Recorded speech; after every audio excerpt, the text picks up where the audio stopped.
apakah seorang yang kapasitasnya sebagai terlapor ketika sudah memohon maaf, meminta maaf kepada terlapor ya atau istrinya, ini dapat menghentikan proses hukum yang sedang berjalan atau menggugurkan pidananya.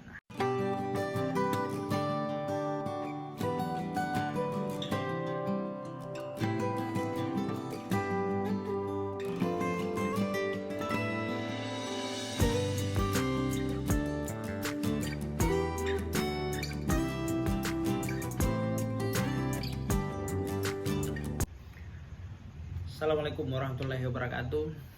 Apa kabar teman-teman semua? Sehat selalu ya, amin. Nah, pada kesempatan ini saya masih bahas tentang KDRT, kekerasan di dalam rumah tangga. Nah, oke, baik teman-teman, apakah seorang yang kapasitasnya sebagai terlapor ketika sudah memohon maaf, meminta maaf kepada terlapor ya atau istrinya, ini dapat menghentikan proses hukum yang sedang berjalan atau menggugurkan pidananya. Nah, baik teman-teman. Nah, jadi begini, contoh kasus misalkan ya seperti Lesti Kejora menjadi korban atas dugaan tindak pidana yang dilakukan oleh suaminya yaitu Rizky Bilar dalam kasus KDRT ya.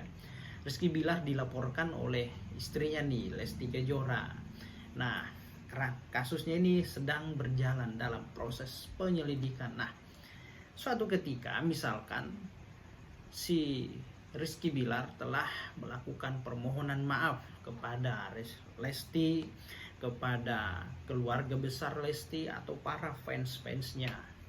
Nah, apakah permasalahan hukum ini dapat dihentikan atau dapat menggugurkan pidananya? Meskipun misalkan juga ya dia sudah membuat surat pernyataan atau kesepakatan damai yang dibubuhi oleh materai yang cukup. Nah, apakah itu dapat dihentikan proses hukumnya? Dapatkah menggugurkan pidananya ketika dia sudah membuat pernyataan atau melakukan permohonan maaf? Nah, baik teman-teman, selama Lesti tidak mencabut laporan yang pernah dia laporkan di kantor kepolisian Polres Metro Jakarta Selatan, maka selama itu juga proses hukum akan berjalan meskipun dia sudah saling memaafkan, dia memaafkan suaminya nih. Terus kemudian mereka sudah membuat surat kesepakatan damai ya yang dibubuhi tanda tangan bermateri yang cukup. Namun itu tetap tidak bisa menghentikan proses hukum kecuali dia mencabut laporan yang pernah dia laporkan, maka itu sudah jelas pasti dapat menghentikan proses hukumnya atau proses ini akan dihentikan karena si korban sudah mencabut laporannya. Nah, berhubung ini adalah peristiwa yang deliknya delik aduan, maka Lesti dapat mencabut laporannya, dapat juga melanjutkan. Nah, ketika dia melanjutkan ya proses hukum pasti tidak dapat dihentikan kecuali dia mencabut laporannya, maka proses hukum terhadap Rizky Bilar atau suaminya diduga melakukan KDRT itu dapat dihentikan dan ditutup. Nah, itu teman-teman. Nah, terkait adanya perdamaian, saling memaafkan yang dituangkan dalam surat perjanjian yang dibubuhi materai yang cukup.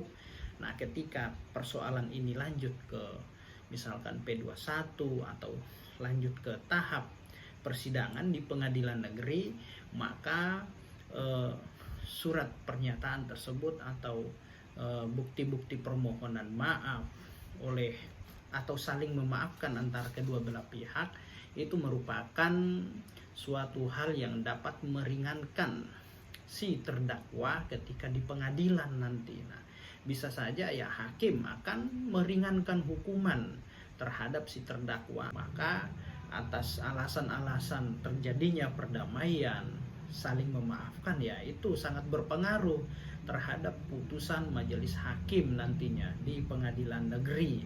Nah, tapi ingat itu bukan hal yang dapat menggugurkan atau menghentikan proses hukum yang sedang berjalan. Nah, ingat ya teman-teman ya, seseorang telah berdamai, saling memaafkan, ataupun misalkan memberikan biaya ganti kerugian terhadap korban yang diduga mengalami kekerasan tindak pidana, itu tidak dapat menggugurkan pidana, apalagi dapat menghentikan proses hukum.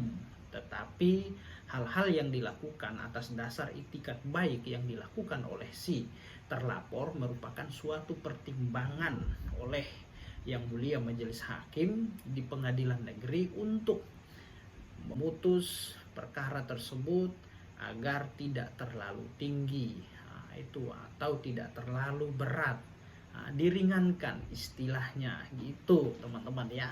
Oke, semoga apa yang saya sampaikan ini bermanfaat teman-teman untuk kita semua. Yang belum ngopi silahkan ngopi, kita ngopi bareng-bareng, cuman pokoknya nggak ada smoking ya gitu. Mantap teman-teman ya, luar biasa.